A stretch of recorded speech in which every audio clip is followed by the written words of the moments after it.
the boy who vanished on Mount Shasta and returned with a chilling story. When researching the missing 411 cases, author and investigator David Paulides came across one of the most unsettling reports near the slopes of Mount Shasta.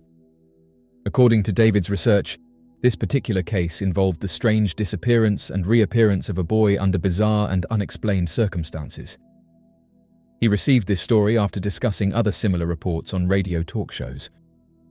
After one such interview, David was contacted by a family whose 3-year-old son had disappeared during a visit to Mount Shasta in October 2010.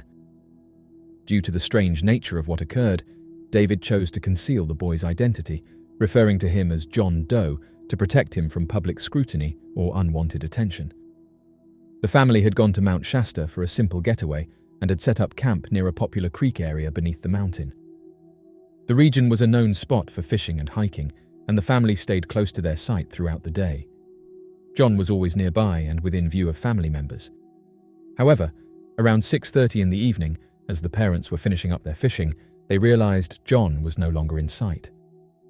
Fearing he may have wandered off toward the creek or into one of the nearby forest trails, the family contacted the local sheriff and the United States Forest Service. Search and rescue teams quickly arrived and began combing the area. Despite hours of searching, they feared that if John wasn't found before nightfall, the cold temperatures could become dangerous.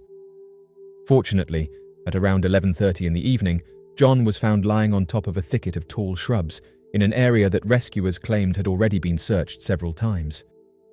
Even stranger, it appeared that the boy hadn't climbed onto the shrubs himself, but had been gently placed there. Nevertheless, he was found unharmed, and the Forest Service later reported that he was in good health. Despite their relief, John's parents were deeply unsettled. They doubted the explanation that their son had simply wandered off and climbed onto the shrubs himself. Hoping to better understand what had happened, they gently began asking him questions, though John remained silent about the experience for several days. They chose not to pressure him, believing that he would speak when he felt comfortable. Not long after, John finally opened up to his grandmother. According to her, the boy began sharing strange details of what had happened. He claimed he didn't remember how he went missing, but said that he suddenly found himself inside what he described as a cave or a dungeon. Inside, he saw someone who looked exactly like his grandmother. She acted kindly and gently, convincing him at first that she was indeed his real grandmother. The cave itself was lit from above by a bright light, and a long ladder descended from the ceiling. It is unclear whether the light was artificial or natural, but given the time of his disappearance, it seems unlikely it was sunlight. As John interacted with the figure, he noticed something wasn't quite right. She seemed unusually interested in his tummy, though he couldn't explain why. Then, John noticed sparks coming from the top of her head and realized she wasn't his real grandmother at all. He told his family he believed she was a machine, some sort of robot designed to look like her. As he looked around, John claimed the cave walls were lined with old purses and backpacks covered in dust. He also saw other human-like figures standing completely still, which he believed were more robots.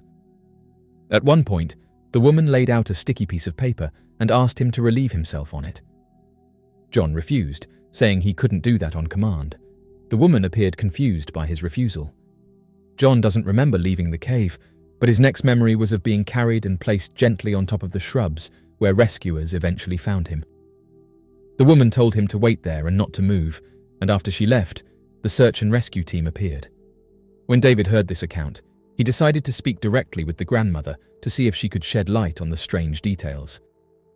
To his surprise, she revealed that only a few months earlier, she had visited the same area near the creek where John went missing. She and a friend had chosen to sleep outdoors by the creek while her boyfriend stayed in the truck. Nothing unusual happened that night, but the next morning she woke up with a sharp pain at the base of her neck, as if she had been poked or cut. Her boyfriend found a small red mark on her neck that did not look like a bug bite, but couldn't be explained. David found the connection between her previous experience and her grandson's strange story more than just coincidence. He included the case in his research because it displayed a common element seen in many other missing 411 stories: people going missing, found in impossible places, sometimes with no memory, and occasionally sharing strange details that suggest something more than just a natural event occurred. In this case, David confirmed the timeline, the search report, and the conditions under which John was found. He noted that young adults, when safe and surrounded by trusted adults, often speak more freely about events that they otherwise suppress. Since then, John has grown into a healthy young boy, and no further unusual incidents have been reported. Yet his story continues to baffle those who hear it. The suggestion of a cave, a robotic figure resembling a loved one, strange objects, and missing time all raise questions that remain unanswered. Whether the event was the result of an unusual psychological experience, an elaborate misunderstanding, or something truly mysterious, the case remains one of the most unusual and unsettling incidents reported in the Mount Shasta region. The mysterious case of Sudika Kananki. The mysterious disappearance of Sudika Kananki continues to baffle both US and Dominican authorities, despite extensive efforts to locate the 20-year-old pre-med student. Her case has drawn international attention due to its complex circumstances, large-scale search, and lingering questions about what happened on the beach near the Hotel Rayu Republica in Punta Cana. Sudika was last seen on March 6th, when she appeared to enter the beach before dawn with a group of friends and 2 unidentified men. Among the group was 22-year-old Joshua Reer, who is believed to be the last person to have been with her that morning. Dominican Republic National Police identified Reer as a person of interest and conducted multiple interviews with him, but no formal charges were filed. A judge eventually granted Reer's request to be freed from police surveillance, and he returned to the United States with his father shortly thereafter. As part of the investigation, Dominican authorities had initially confiscated Reer's passport. However, he opted to request a new one, citing privacy concerns. The US consulate honored the request, enabling his return. The decision raised questions for some observers, particularly given that Kananki remains missing and Reer was considered a significant part of the investigation. Kananki, a permanent US resident and a citizen of India, was known to be a focused student with aspirations in medicine. Her disappearance sparked widespread concern and prompted a coordinated search by both local and international authorities. More than 300 law enforcement agents, including those from the FBI and the US Department of Homeland Security, took part in efforts to locate her by land, air, and water. Despite their exhaustive work, no trace of her has yet been found. Her family, overwhelmed by uncertainty and grief, has begun to accept the heartbreaking possibility that Sudika may no longer be alive. They have publicly stated their belief that she may have drowned in the waters off Punta Cana. The Loudoun County Sheriff's Office in Virginia, where the Kananki family resides, has acknowledged this belief and expressed their commitment to support the family as the investigation continues. Authorities in both the Dominican Republic and the United States have been reviewing video footage related to the case.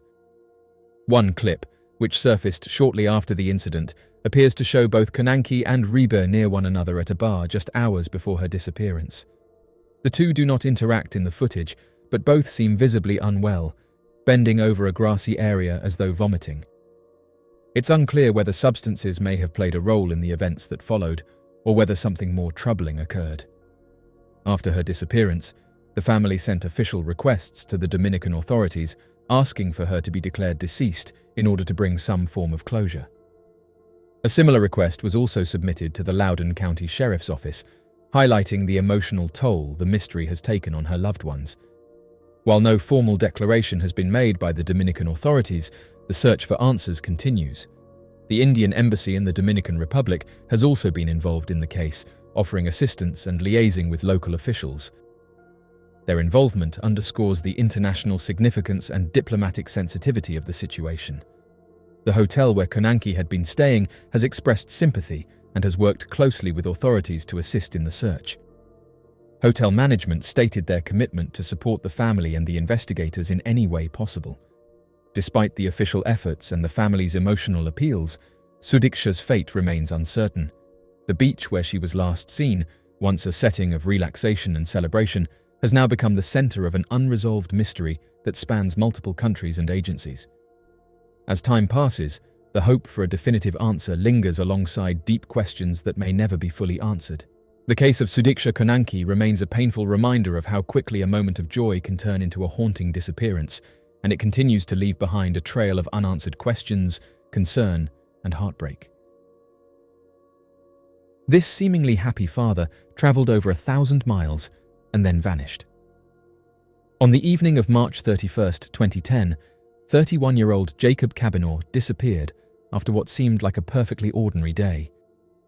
He had spent the evening playing frisbee golf with a friend in Traverse City, Michigan, before planning to head home and study for school. Jacob, known as a responsible and grounded father, would never return. Within days, a trail of strange evidence revealed that he had traveled over 1,000 miles from home, ending up in Sweetwater, Texas, before vanishing without a trace. What began as a missing persons report quickly developed into a baffling mystery. Jacob Kavanaaugh was born on October 6, 1978 in Michigan. A member of the Grand Traverse Band of Ottawa and Chippewa Indians, he was one of 10 children in a large, close-knit family. Known for his outgoing personality and love for the outdoors, Jacob had been active since childhood. He grew up hiking, fishing, and participating in sports. As a teenager, he married his high school sweetheart, Rachel, and the two had 2 sons together. Despite the eventual end of their marriage in 2008, Jacob remained a deeply devoted father, determined to give his children the love and presence he felt he had missed in his own upbringing. He worked as a master mechanic at Dave's Garage, one of the top repair shops in Traverse City. He was also a member of the National Guard, a responsibility he took seriously. Alongside work and military service, he was a student at Northwestern Michigan College, pursuing a degree in technical sciences and exploring the possibility of entering nursing. At the time of his disappearance, Jacob was only 3 weeks away from graduating. After his divorce, Jacob had moved back in with his mother, Mavis, and was working full-time while completing his studies. On March 31st, 2010, he met up with his friend Gary Wittig to play frisbee golf, a common pastime for the two. According to Gary, he had seemed upbeat and relaxed. After the game, Jacob dropped Gary off at a local park. Gary invited him out for a drink, but Jacob declined, saying he needed to get home and study. That would be the last confirmed sighting of him by anyone who knew him. When Jacob didn't return home that night, Mavis immediately sensed something was wrong. He was not the kind of person to disappear without a word. She reported him missing on April 2nd, but police told her that since he was an adult, they had to wait a full week before officially listing him as missing. That same day, Mavis received a troubling notification. Jacob had attempted to withdraw $40 from an ATM, but the transaction was declined due to insufficient funds. This was completely out of character for him. Alarmed, the family went back to the authorities with this new information. It was enough to prompt investigators to open an official case. The Grand Traverse County Sheriff's Department launched an investigation and began looking into his phone and bank records to trace his movements. The picture they uncovered raised more questions than it answered. Jacob had last used his bank card at 10:31 in the evening on March 31st at an ATM in Cadillac, Michigan. He then traveled south through the state, appearing on surveillance footage at a gas station in Matawan on April 1st. He was alone, wearing the same work clothes he had been seen in earlier, and showed no signs of stress or duress. Later that same day, Jacob's phone pinged off a tower near Springfield, Missouri. The call was part of a routine monthly check-in with the National Guard to confirm his enrollment as a student. It was his last known phone activity. He had left his charger behind at home, and his phone went silent after that. At approximately 3:30 in the morning on April 2nd, a police officer in Arkansas spotted Jacob asleep in his car, a silver 2002 Chevrolet Malibu, at a rest stop. The officer ran his information, which came back clean. Jacob was alone and didn't appear to be in distress. The officer let him be, and he drove away. That same day, Jacob's bank card was used twice in Texas, once in Fort Worth and again at 4:49 in the afternoon in Sweetwater, nearly 1,400 miles from his home in Michigan. Surveillance footage showed a man at a gas station in Sweetwater, possibly Jacob, but the quality of the video was too poor to confirm. After that, there were no more transactions, no more sightings, and no more phone activity. Investigators were baffled. Why would Jacob, just weeks away from graduation, with a stable job, loving family, and promising future, suddenly drive across the country without telling anyone? One theory suggested that he may have been lured into transporting something for fast money, possibly unknowingly, but there was no evidence to support the idea that Jacob had any connection to illegal activity. In fact, those closest to him firmly believed he would never get involved in anything risky, especially something that could jeopardize his time in the National Guard or his future with his children. Some suspicion fell briefly on Gary Wittig, who had been the last person to see Jacob. According to the family, Gary was unreachable for several days right after Jacob vanished. He later said that he had met someone and gone out partying, and that his phone had died. He was never named a suspect, and there has been no official indication that he was involved. Another mystery is why Jacob made a 57-mile detour to Ardmore, Oklahoma, before heading into Texas. No one knows why he would have gone there, as he had no known connections in the area. It remains one of the many unanswered questions in this strange case. Over a decade later, Jacob Kavanaaugh is still missing. His family continues to search for answers, hoping that one day they will learn what happened to the man they knew and loved. His 2 sons have grown up without him, and his mother continues to hold on to the hope that the mystery surrounding his disappearance will eventually be solved. The case of Jacob Kavanagh remains a haunting example of how a seemingly ordinary day can end in a disappearance that defies logic, with no clues left behind and no closure for those who are left waiting. Reer Jeepson went out to feed his dogs and then suddenly vanished. On October 11, 1964, 15-year-old Reer Jeepson stepped outside his Salt Lake City home, telling his sister he was going to feed his 2 dogs. It was a quiet Sunday afternoon, and he assured her he'd return in time for dinner, but Reer never came back. What followed was a decades-long mystery involving a baffling disappearance, a family's enduring grief, and a series of dead-end leads that would ultimately fail to explain what happened to the boy or his 2 loyal dogs.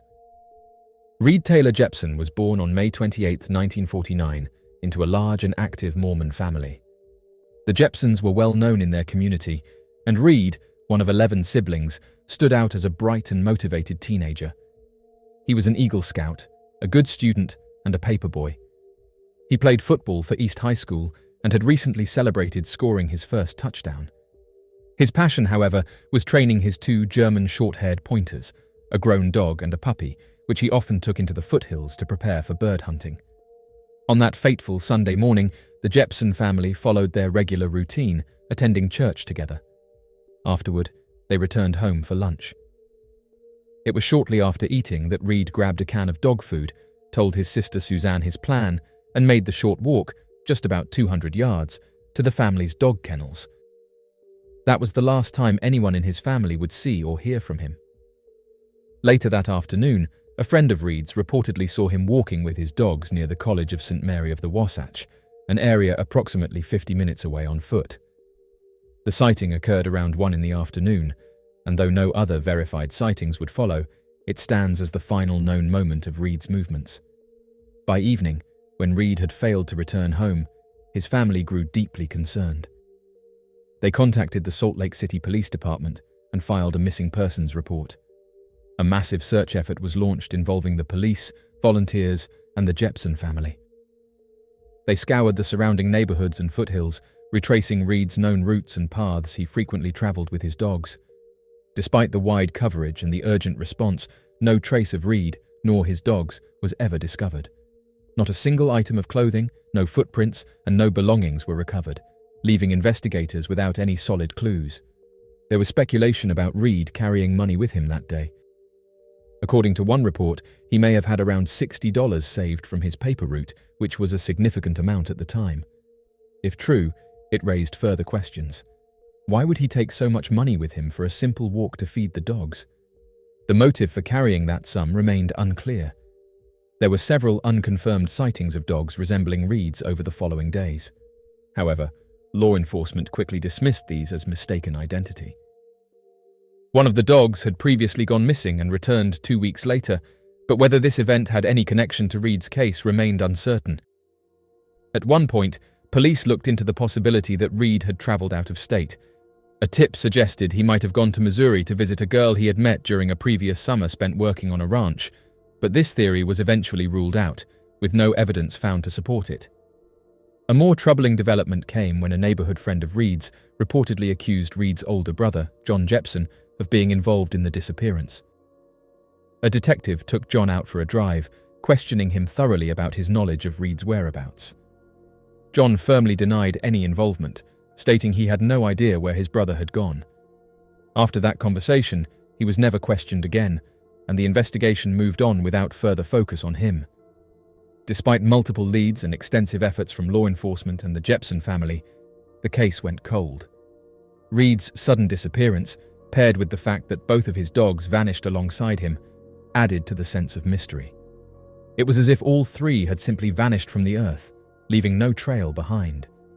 The community was left baffled.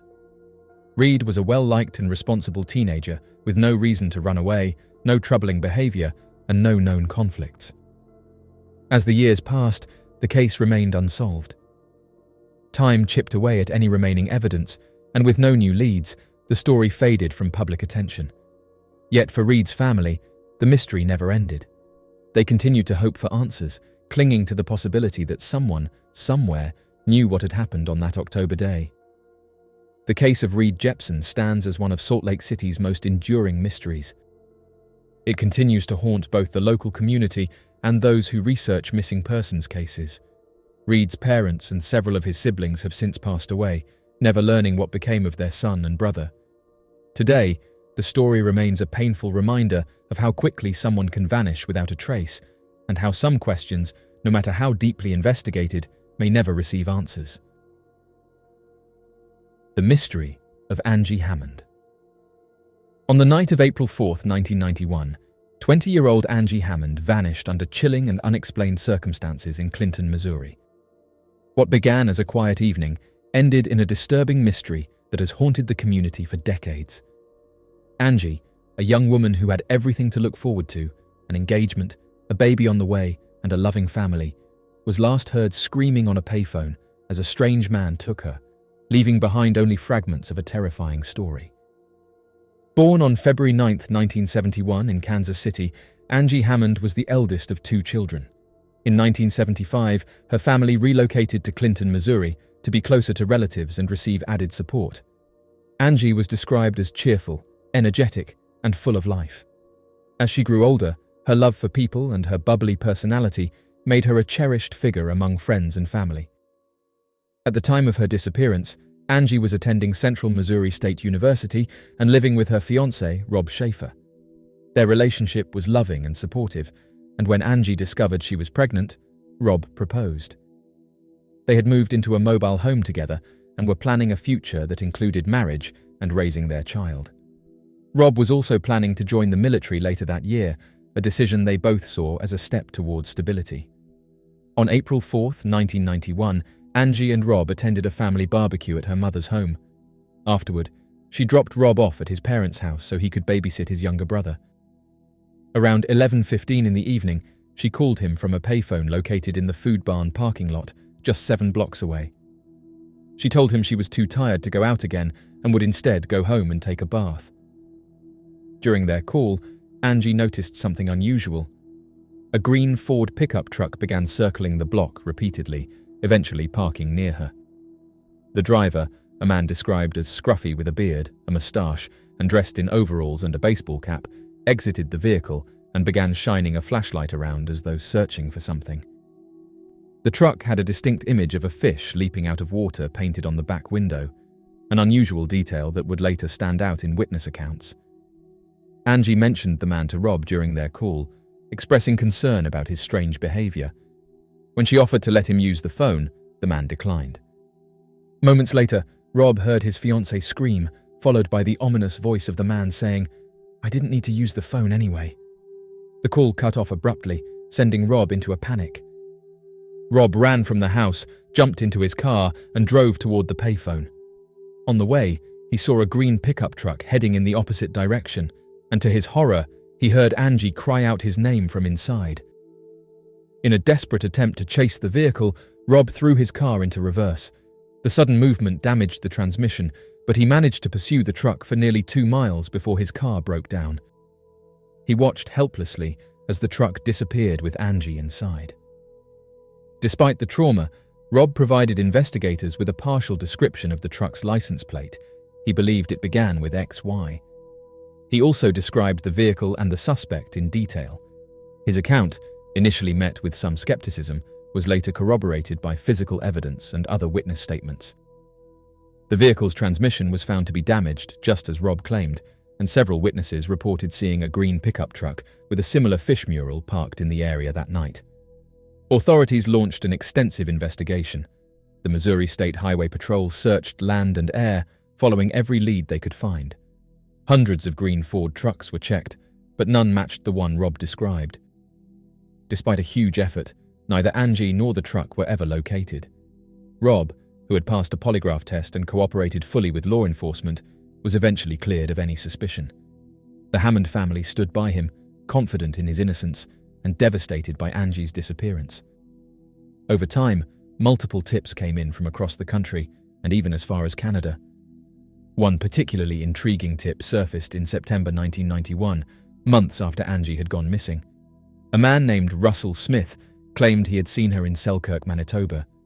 According to him, she left a drugstore and got into a green truck with a fish mural identical to the one described in her case.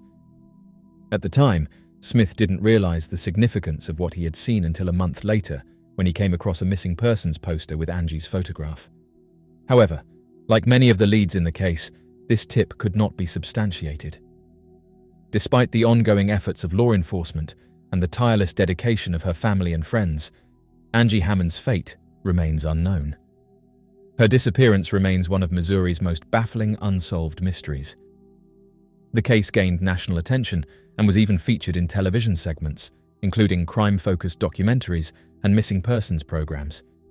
Each time the story aired, new tips would come in, but none led to a resolution. As the years passed, Angie's family never gave up hope.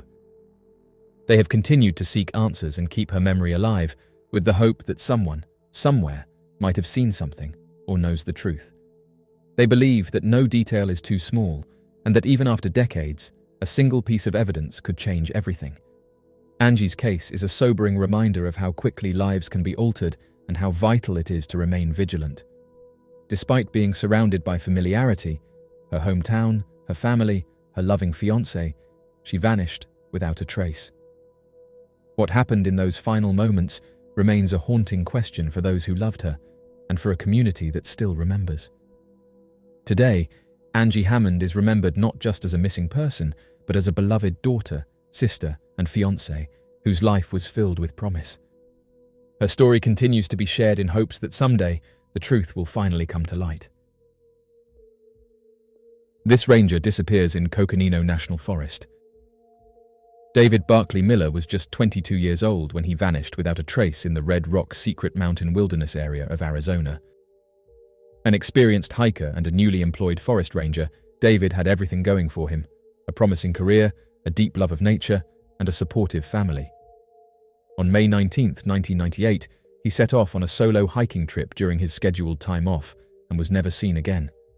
Despite extensive search efforts and occasional leads over the years, his fate remains one of the great mysteries of the Arizona wilderness. David was born on July 6, 1975, in Maryland, the middle child of 3 siblings. He grew up in a loving and close-knit household with parents Barbara and Ira.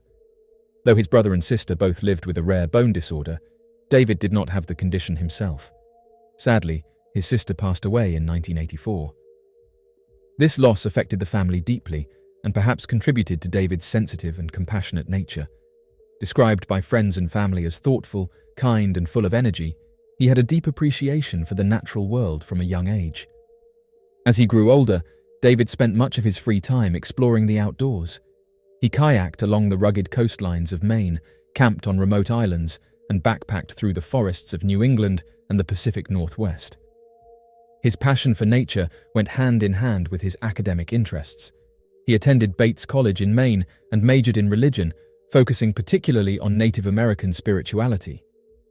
His thesis explored the Sundance ritual of the Lakota Sioux, reflecting his respect and fascination with indigenous traditions. In pursuit of a deeper connection with the natural world and to further his research, David relocated to New Mexico, but as time went on, his career goals shifted. Despite his scholarly achievements, He realized that his true calling was not in academia, but in hands-on conservation work. His dream was to become a wilderness ranger. That dream came true in April 1998, when he was hired by the Coconino National Forest in Arizona. He moved into the Beaver Creek Ranger Station and quickly became known among his colleagues for his dedication and reliability. David had also been in a long-distance relationship with a woman named Jenna, who was living in Spain at the time. The two were making plans for her to move to Arizona to work as a teacher so they could be closer together. Everything in David's life seemed to be aligning in a positive direction. After just a month on the job, he scheduled a short 3-day hiking trip during his time off, from May 19th to May 21st. On the day he left, he was alone at the ranger station and left behind a short, cryptic note with the words, "Gone to Wally Moller." This phrase was an inside joke between David and a co-worker, a reference to a local plant they jokingly called Native American toilet paper. What gear David brought with him, or what he was wearing at the time, remains unknown, as there were no witnesses to his departure. When he failed to report for duty on May 22nd, his supervisor, Terry Adams, grew concerned and initiated a search. The first significant clue came when David's vehicle, a Subaru, was found parked at the Bear Sign trailhead. The discovery offered a potential starting point for the search, but provided no further details about his direction of travel. Soon after, David's signature was found in the registration book for the Voltaire Arch Trail, where he had written a 3-day Tour de Ridge. However, this did not narrow the search area effectively, as the Red Rock region has countless ridges and the terrain is expansive. The search was officially escalated, involving local law enforcement, volunteers, and search and rescue teams. Helicopters scanned the area from above, and search dogs were deployed on the ground. Trails including Bear Sign Canyon, Secret Canyon, and Sterling Pass were combed repeatedly. Unfortunately, no trace of David or his belongings was found. Gwen, a bookstore employee in the nearby town of Sedona, told authorities that David had recently come into her store and purchased topographical maps for Wilson Mountain and Sycamore Canyon. He mentioned wanting to explore those areas, which gave the search teams additional zones to investigate. Gwen also recalled David saying that if his trip extended longer than planned, he might walk to the nearest road and hitchhike back to his car. Despite these tips, the investigation yielded no new evidence. One of David's friends remarked that he often preferred hiking off-trail, enjoying the solitude and challenge of exploring unmarked paths. While this characteristic added to his mystique as a wilderness explorer, it also complicated search efforts, leading many to suspect that he may have accidentally strayed into dangerous terrain and suffered an accident that went unnoticed. Over time, with no signs of foul play and no clues indicating where he might have gone, the prevailing theory became that David had become lost or injured and was unable to return. However, the area's reputation for unusual occurrences, ranging from UFO sightings to energy vortexes, led some to speculate about more unconventional explanations for his disappearance. Years passed without any updates.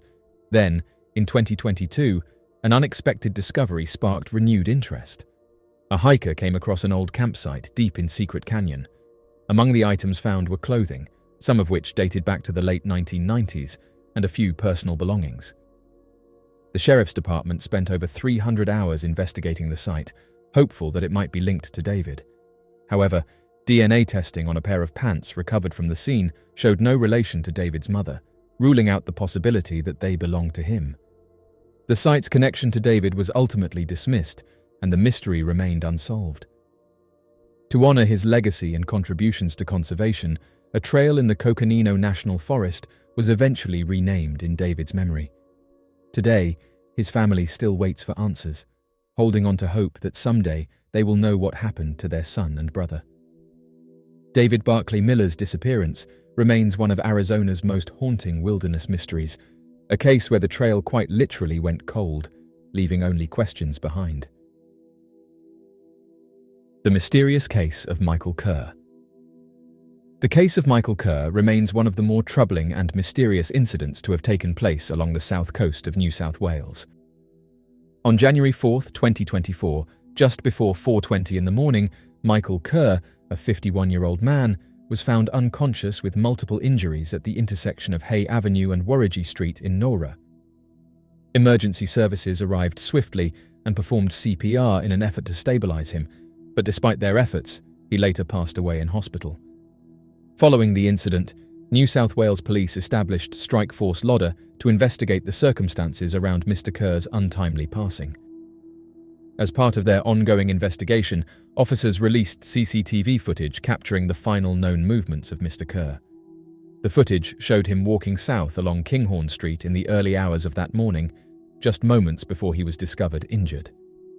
Adding to the mystery, the surveillance video also featured a white Mitsubishi SUV seen near the location around the time of the incident. Investigators are particularly interested in speaking with the front seat passenger of that vehicle. Described as a young man in his early 20s, police believe he may have crucial information that could assist in clarifying the timeline or nature of events leading up to Mr. Kerr's discovery. To date, the individuals connected to this case have not been identified, and no formal charges have been filed. The absence of conclusive leads has left both authorities and the community searching for answers. Mr. Kerr's family and loved ones continue to hope that new information will emerge and bring some measure of closure to what remains an open investigation. As authorities continue their appeal for public assistance, they urge anyone who may have been in the vicinity of Kinghorn Street or Warragee Street during the early hours of January 4th to come forward. Even the smallest detail could prove to be significant. The mysterious disappearance of Bodo Hell.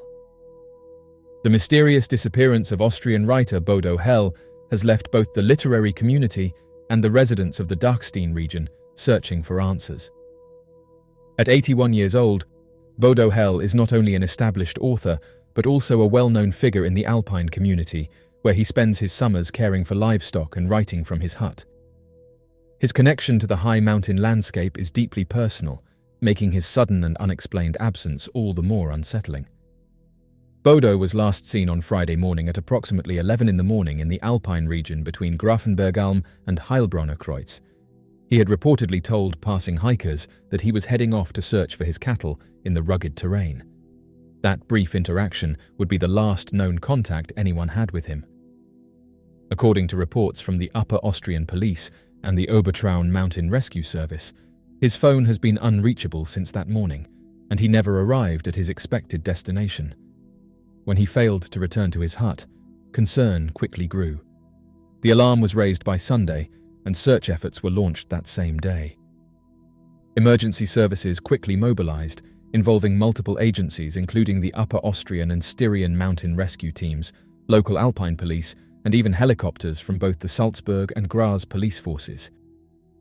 The Austrian armed forces joined the operation as well, underscoring the seriousness of the situation. Despite these extensive efforts, no trace of Bodo has yet been found. Searchers have used every available tool, including search dogs, drones, and expert mountaineers familiar with the difficult and remote landscape. Over 30 rescue personnel from the Obertraun and Hallstatt mountain rescue teams combed the area on Monday, pushing through until a sudden thunderstorm forced the operation to be paused for safety reasons.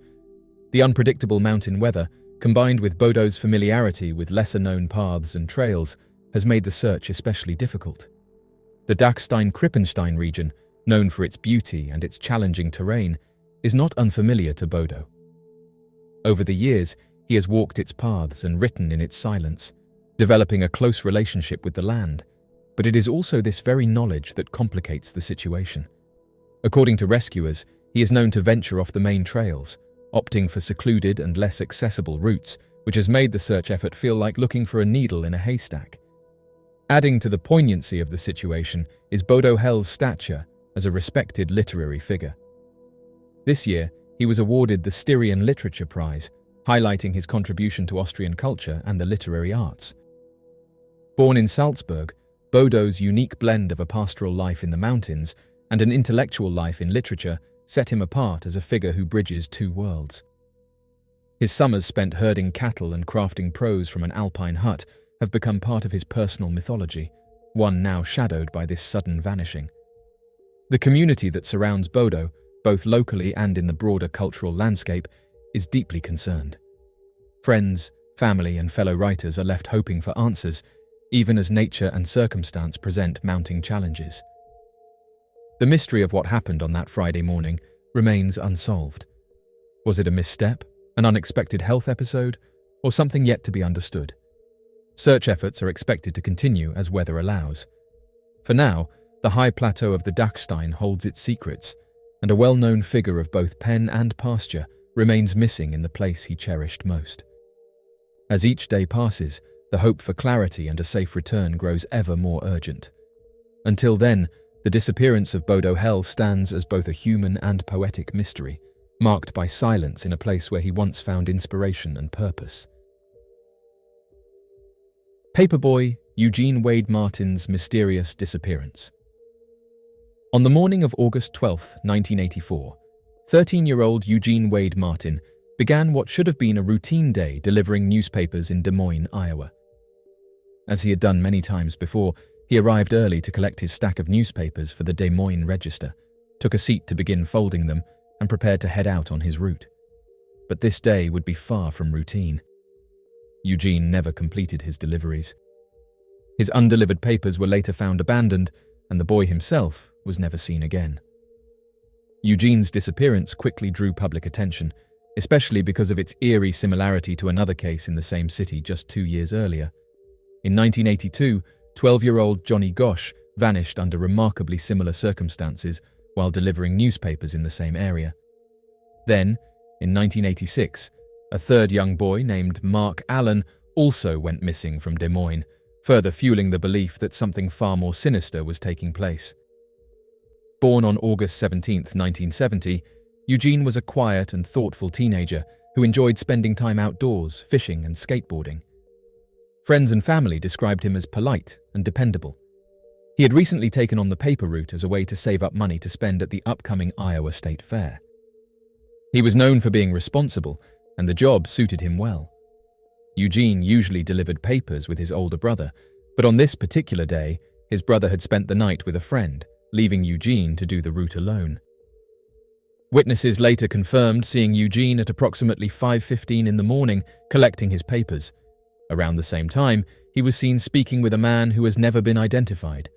The interaction didn't seem threatening, and the man was described as being in his 30s, clean-shaven, and casually dressed. Unfortunately, this vague description offered little for investigators to work with. By 5:30, Eugene was seen sitting and folding newspapers into his bag. Everything seemed normal. However, by 7:15, a customer on his route called the distribution manager to report that she had not received her paper. The manager went to look for Eugene and found his full delivery bag on the ground, untouched. Alarmed, he delivered the papers himself and then contacted Eugene's family. Donald Martin, Eugene's father, immediately began searching for his son. He walked the entire paper route, calling out for Eugene, but found no trace of him. By 8:40, he called police to report his son missing. Initially, the police considered the possibility that Eugene had run away. However, this theory was quickly dismissed. Eugene had no history of running off, and all of his belongings, including his savings, remained at home. The idea that he had vanished of his own accord didn't make sense to those who knew him. Shortly after the investigation began, a second suspicious man was reported in the area. He was said to be following 2 women in a green car. Witnesses described him as a white man in his 20s or 30s with dark hair. Police located this individual and confirmed his alibi. He had been dropping his wife off at work. He was ultimately ruled out as a suspect. The man Eugene had been seen speaking with that morning, however, was never identified or found. Investigators grew more confident that Eugene had likely been taken. The FBI joined the case, and a large-scale search operation was launched. Helicopters scanned the area, and volunteers helped authorities comb nearby parks, industrial areas, rivers, and rural landscapes. Even with so many people involved, no solid leads emerged. Eugene's family never gave up hope. They celebrated what would have been his 14th birthday only days later, with his absence weighing heavily on them. They had bought him a new bicycle for the occasion, and it sat unused, a painful reminder of his disappearance. Despite the best efforts of investigators and the involvement of federal authorities, Eugene's case quickly went cold. No suspects were ever charged, and no definitive evidence ever surfaced. The lack of clues was frustrating for both law enforcement and the public. The case became even more perplexing when it was compared to that of Johnny Gosch, who vanished just 2 years earlier in Des Moines under strikingly similar circumstances. Johnny was also a paperboy, and he too disappeared early in the morning while preparing his deliveries. Neither boy has ever been located. Then, in 1986, 13-year-old Mark Allen went missing in Des Moines, deepening the mystery. The similarities between the three cases have led many to speculate about the possibility of them being linked. The theory has gained traction among both citizens and private investigators, but no conclusive evidence has been brought forward to tie the cases together definitively. Years have passed, but the heartbreak for Eugene's family remains. His parents, relatives, and members of the community continue to seek answers and maintain hope that the mystery of what happened to Eugene Martin will one day be solved. His disappearance remains one of Des Moines' most haunting unsolved cases. Though time has passed, the memory of Eugene and the search for truth endures. The mystery of Sophie Elizabeth Reeder. Sophie Elizabeth Reeder's disappearance remains one of the most haunting unsolved cases in Florida in recent years. On the night between May 19th and May 20th, 2017, the 15-year-old quietly walked out of her southwest Fort Lauderdale home and was never seen again. Despite numerous efforts by authorities and loved ones, what happened to Sophie that night continues to be a mystery. Conflicting details surround the timeline of her last known movements. Some reports state Sophie was last seen at 10 in the evening on Friday evening, while others mention her father saw her around 12:30 on Saturday before heading to bed. What is confirmed is that by the time he awoke on Saturday morning, Sophie was gone. She had left behind all of her belongings, including both of her cell phones, which have not been used since.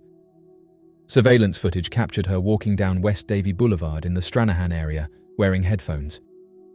That image remains the last known visual record of her.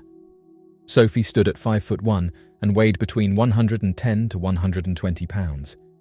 She had shoulder-length curly brown hair and typically wore no earrings despite having pierced ears. On the night she vanished, she was wearing a black mini dress, a fur coat, and red Converse sneakers. She was just a few months past her 15th birthday, born February 19, 2002. At the time, Sophie was living with her father, Patrick Reeder, and attending online classes from home.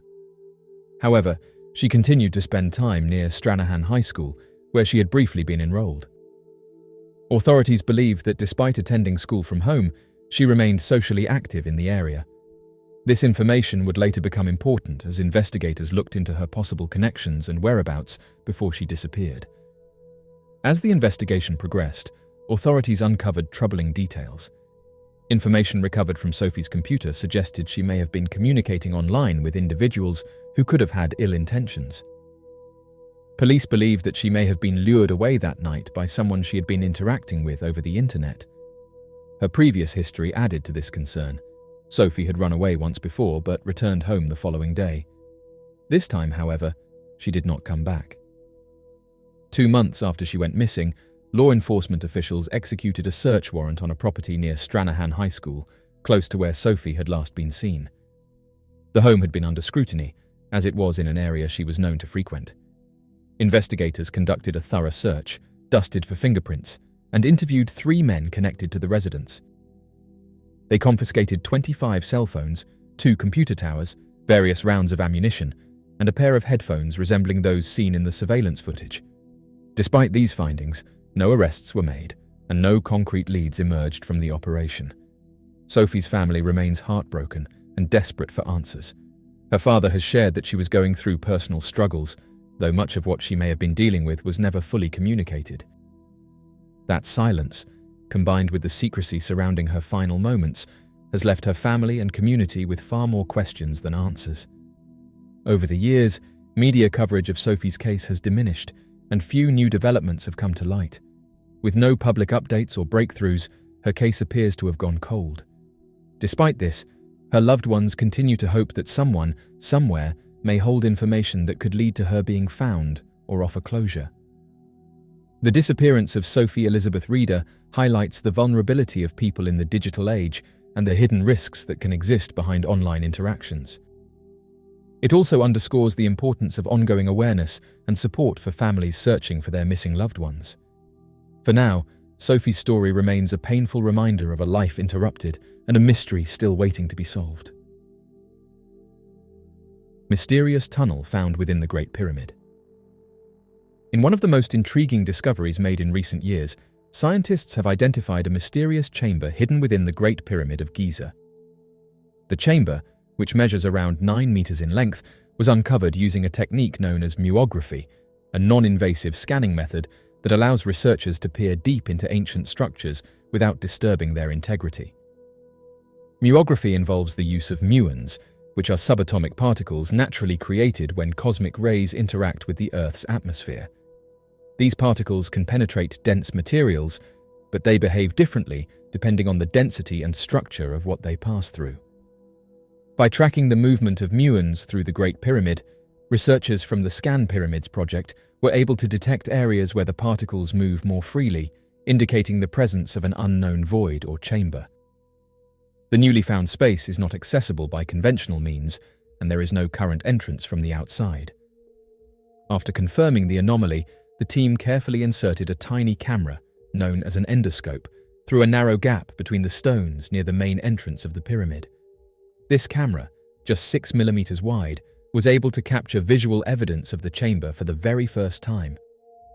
What the endoscope revealed was a corridor-like space, lined with stone blocks and covered with a triangular vaulted ceiling. The chamber appeared empty, but its construction immediately sparked fascination among archaeologists and researchers worldwide. The footage was later shown at a press conference, where the visual confirmation was met with amazement and curiosity.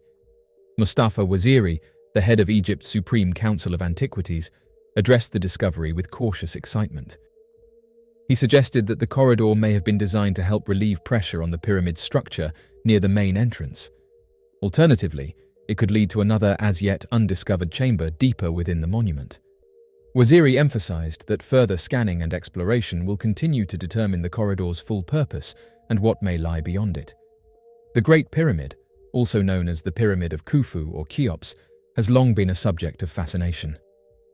Constructed more than 4,500 years ago, it remains one of the most iconic and enduring structures of the ancient world. Despite centuries of exploration, the pyramid still holds many secrets. This latest discovery adds a new layer of mystery to an already complex monument. What makes the finding particularly compelling is that it isn't the first hidden space found within the Great Pyramid. In 2017, the same Scan Pyramids team announced the existence of a massive void above the Grand Gallery, an area so large it was said to be capable of holding a commercial aircraft.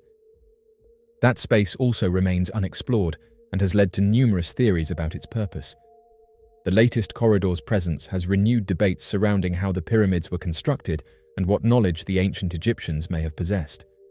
These structures, built with extraordinary precision and alignment to celestial bodies, continue to challenge modern understanding. The use of massive limestone and granite blocks, some weighing several tons, raises the question of how such feats were achieved using tools and methods that seem primitive by today's standards. Some researchers believe that the newly discovered chamber may eventually reveal more about the pyramid's internal design or construction process.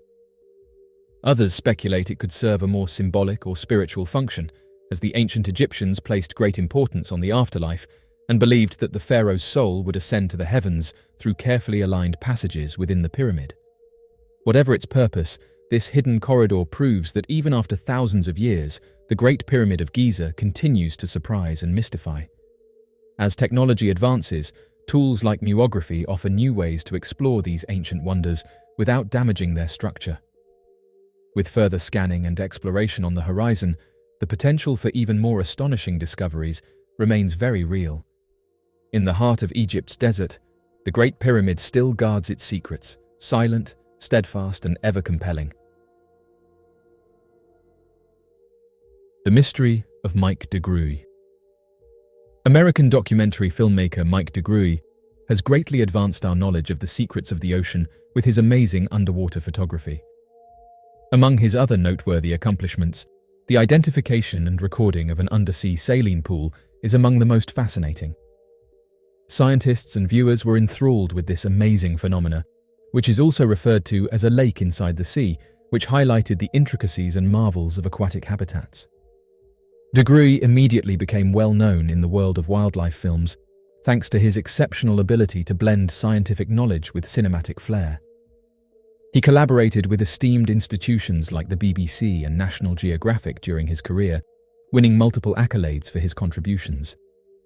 Degrrui made one of his most amazing discoveries while on a Gulf of Mexico excursion. During the process of filming Blue Planet, Degrrui and his crew came into an underwater brine pool. This unique feature, also called a brine lake, is simply a very salinized body of water that forms a clear and apparent boundary because it is denser than the surrounding seawater. The brine pool Degrrui saw was about 20 meters in diameter and was around 3,300 feet below the surface. The brine pool's discovery was noteworthy from a scientific perspective, as well as aesthetically pleasing. The pool's rich, briny water produced a glittering surface that resembled an underwater lake, replete with shorelines and waves. The phenomenon is brought about by salt deposits on the bottom, which combine with the surrounding salt water to form a brine that is extremely concentrated. Because of its density, this brine separates into a distinct layer from the less salted seawater above. A unique window into one of the strangest habitats on the ocean was offered by Degrrui's footage of the brine pool. A strange and alien landscape was formed by the sharp contrast between the clean seawater above and the black, viscous brine below. With the use of Degrrui's distinctive cinematography, this visual extravaganza was able to introduce a wider audience to the wonders of the deep sea. The brine pool has notable significance for marine research, in addition to being a visual wonder. The majority of marine life cannot survive in these harsh conditions created by the pools, but certain creatures that have evolved to withstand the high salinity and low oxygen content call them home. For instance, specific bacterial species flourish in these environments and serve as the foundation of distinct ecosystems. Researching these creatures can reveal information about the boundaries of life on Earth, as well as the possibility of life existing in similarly harsh conditions on other worlds. In one spot, a large, extremely salty pool of brine had formed, creating the illusion of a lake beneath the surface. Only microscopic life is able to survive in this dense lake because its salinity is 5 times higher than that of the surrounding environment. Mollusks and crustaceans line the shore of this underwater lake. According to Degrrui, there was only mud on the opposite side of the mussels. The underground brine lake's density causes submarines to essentially bounce off of it rather than pass through it, which is maybe its most intriguing feature. Mike Degrrui clarified that although he and his team attempted to dive into the lake, they discovered that the water was so very thick that the submersible rebounded off the surface. This finding piqued his curiosity, and he desired to investigate more, discovering that there might be a completely new planet beneath this vast lake. According to cited statements, Mike Degrrui said the following: "The underwater scene I saw while filming for Blue Planet is without a doubt one of the most incredible things I have ever seen. It was situated in the Mexican Gulf. Something caught my attention from a distance, but I was unable to identify it. It appeared to be a black band. When we got closer to the dark band, it turned into a donut. This donut caught my eye. Its center was black. As we approached it more closely, I saw that the black band had what appeared to be steam on top of it. However, water was lapping up on the coast. This band looked like a mussel ring. A lake lay inside the ring of mussels. We stepped out over the ocean, attempted to jump from it, and descended it. The submarine was unable to enter it. We just seemed to bounce off it. It is unlike anything I have ever seen." End quote. Mike was going to go down into the lake and see what was below there. However, fate had other plans. Mike Degrrui tragically lost his life in an Australian helicopter disaster in 2012 while he was filming a documentary. Nonetheless, his vast collection of work continues on, educating and inspiring upcoming generations of scientists, filmmakers, and environmentalists. Marine science and nature documentaries have been forever changed by Degrrui's love of the ocean and his commitment to revealing its secrets to the public. Tom and Eileen Lonergan disappearance. In January 1998, Tom and Eileen Lonergan went on a group scuba diving excursion to the Coral Sea. However, they were unintentionally left behind and were never heard from again. Tom and Eileen Lonergan, an American married couple, departed Port Douglas, Australia by boat with a party on January 25, 1998. They were heading to one of the most well-liked dive sites in the Great Barrier Reef, St. Crispin's Reef. However, a terrible thing was going to happen. They were apparently mistakenly abandoned at sea and left in open water during the dive. Both of them vanished from sight, and their precise whereabouts are still a horrifying mystery.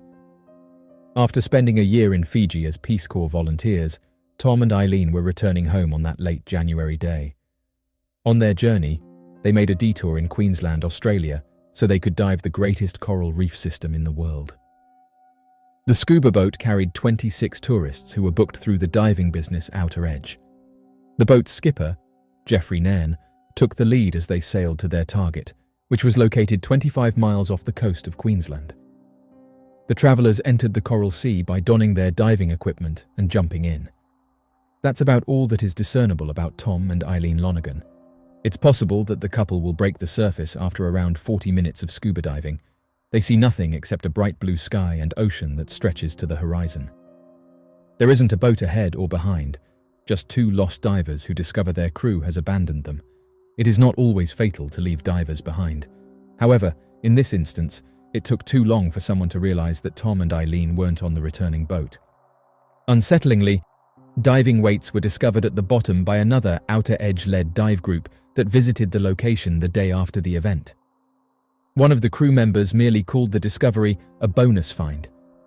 It took 2 days for anybody to discover that the Lonergans were missing. It was only discovered when Nairn discovered a bag on board that held their passports, wallets, and other items.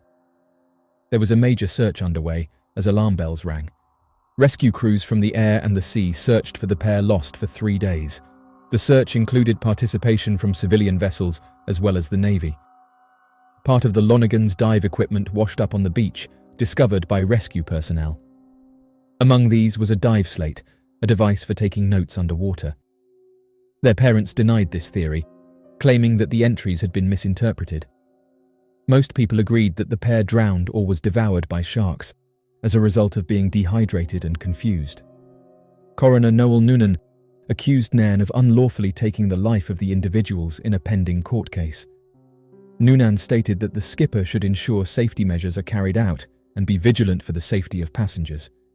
Given the quantity and gravity of the errors, Noonan was confident that a fair jury would find Mr. Nairn guilty based on criminal evidence. Nairn was declared innocent. However, the business was forced out of business after admitting guilt to carelessness and receiving a fine. The case of Tom and Eileen Lonergan also led to tighter safety rules from the government, such as headcount verification and other identification procedures. Based on the tragic circumstances of Tom and Eileen Lonergan's final dive and untimely disappearance, the 2003 film Open Water was released. The mysterious disappearance of Walter Powell. The disappearance of Walter Powell, a British politician and Member of Parliament for Malmesbury, remains one of the most intriguing and unsolved mysteries of the 19th century. Powell vanished under mysterious circumstances on December 10, 1881, while on a balloon flight, never to be seen again. Walter Powell was born in 1842 into a well-to-do family. He was educated at prestigious institutions and went on to become a solicitor before entering politics. In 1868, Powell was elected as the Conservative MP for Malmesbury, a position he held until his disappearance. Known for his dedication and eloquence, Powell was a respected figure in his constituency and the broader political landscape of the United Kingdom. In addition to his political career, Powell had a keen interest in science and technology, particularly in the emerging field of aeronautics. During the late 19th century, ballooning was gaining popularity as both a sport and a means of scientific exploration. Powell became an enthusiastic balloonist, joining the Aeronautical Society of Great Britain and participating in several balloon flights.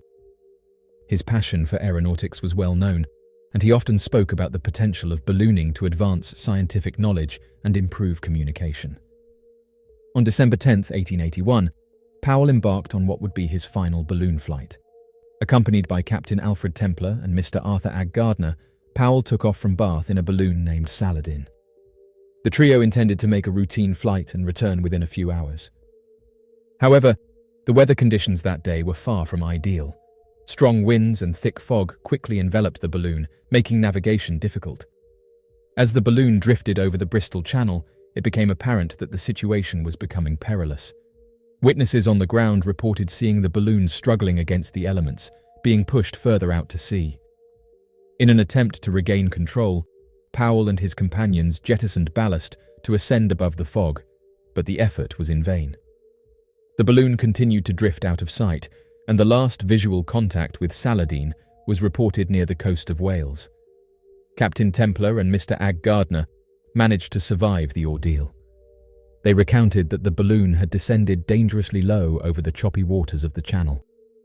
Realizing the imminent danger, Templar and Ag Gardner jumped from the balloon, landing in the sea where they were later rescued by a passing vessel. Powell, however, did not jump. Witnesses reported seeing him still in the basket as the balloon ascended once more and disappeared into the clouds. Despite extensive search efforts by the Royal Navy and private vessels, neither Powell nor the balloon was ever found. The disappearance of Walter Powell sparked widespread speculation and numerous theories. Some believed that the balloon had been carried far out to sea, leading to Powell's demise in the cold Atlantic waters. Others suggested that he might have survived the initial disappearance, only to perish later on a remote, uninhabited island. The lack of any concrete evidence, however, left these theories unconfirmed, and Powell's fate remained an unsolved mystery. Powell's disappearance had a profound impact on his family, colleagues, and the public. In Parliament, his colleagues paid tribute to his contributions as a dedicated MP and expressed deep sorrow over his loss. The tragedy also underscored the inherent dangers of ballooning, leading to increased calls for improved safety measures and protocols for aerial navigation. In the years following Powell's disappearance, his story became part of local folklore, with occasional reports of sightings and mysterious artifacts purportedly linked to him or the balloon. These claims, though often sensationalized, reflect the enduring fascination with the mystery of Walter Powell. His legacy as an early aeronaut and a committed public servant endures, symbolizing both the adventurous spirit of the age and the tragic uncertainties that can accompany it. The disappearance of Walter Powell remains a poignant reminder of the risks faced by pioneers in the field of aeronautics and the unpredictable nature of early ballooning. It also highlights the broader theme of human curiosity and the desire to explore the unknown, even at great personal risk. Powell's life and mysterious end continue to captivate historians and the public, representing a compelling chapter in the history of both British politics and early aviation. The mystery of the Resolven. The merchant ship SV Resolven was discovered abandoned on August 29, 1884, between Baccalieu Island and Catalina, Newfoundland and Labrador, with her lifeboat gone. In the roughly 6 hours between the final entry in the ship's log and her sighting by HMS Mallard of the Royal Navy, the crew of Resolven appears to have abandoned her for unidentified reasons. None of them was ever seen or heard from again. Owing to the strange circumstances surrounding Resolven's discovery at sea, her destiny has been likened to that of the notorious brigantine Mary Celeste. Lieutenant William L. H. Brown's gunboat, HMS Mallard of the Royal Navy, discovered Resolven on August 29, 1884. Observing the strange, erratic movements of the vessel, Mallard moved to board, and after repeatedly attempting to hail the vessel, he received no response. When the men of HMS Mallard boarded Resolven, they discovered a functional and undamaged ship with no indication as to why it had been abandoned. Her last logbook entry was made just 6 hours after her sighting. She'd taken little damage other than a shattered garden. There was no lifeboat on board, although the reason for its disappearance was unknown. The candles were burning and the galley fire was blazing. None of the 4 passengers or 7 crew members were said to be familiar to northern waters, and it was speculated that they panicked when the ship sustained ice damage, launching the lifeboat and swamping, even though no remains were discovered. After being towed into the adjacent harbour, the ship was renovated and launched once more with a new crew and owner. Her crew on August 29, 1884, vanished without a trace. This ship was given the moniker the Welsh Mary Celeste because of its mystery. Resolven met her second and last act of tragedy when she was carrying a shipment of timber back to Newfoundland from Nova Scotia in 1887. The mysterious disappearance of the Kaz-2. The disappearance of the Kaz-2, often referred to as the ghost yacht, remains one of the most perplexing maritime mysteries of the 21st century.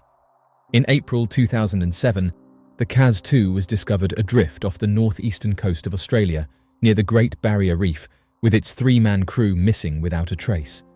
The circumstances surrounding the disappearance of the crew have sparked numerous theories and speculations, making it a modern maritime mystery. The Kaz-2, a 12-metre catamaran, set sail from Airlie Beach in Queensland on April 15, 2007. The yacht was crewed by three experienced sailors, Derek Batten, aged 56, and brothers Peter and James Tunstead, aged 69 and 63. They planned to sail the vessel to Perth, Western Australia, a journey that would take several weeks. The men were well prepared, having stocked the yacht with ample provisions and equipment for the long voyage. 5 days into their journey, on April 20th, a helicopter conducting a routine patrol of the Great Barrier Reef spotted the vessel drifting aimlessly near the outer reef. Concerned by the sight of an unattended vessel, the pilot reported it to the Australian Maritime Safety Authority, which quickly dispatched a rescue team to investigate. When rescuers boarded the Kaz-2, they found the yacht in a perplexing state. The Kaz-2 appeared to be in good condition, with its engine running, a laptop turned on, and food and utensils set out as if the crew had just been interrupted during a meal. Personal belongings, including wallets and mobile phones, were found undisturbed, and the yacht's emergency equipment, such as the life raft and emergency beacon, were intact and unused. However, there were several unusual details that deepened the mystery. A sail was badly shredded, one of the boat's fenders was missing, and a fishing line was found trailing in the water. Despite an extensive air and sea search covering thousands of square kilometers, no trace of Derek Batten or the Tunstead brothers was ever found. The lack of any distress signal or sign of foul play led to widespread speculation and numerous theories about what might have happened to the crew. One of the leading theories is that the men were victims of a sudden and unexpected accident.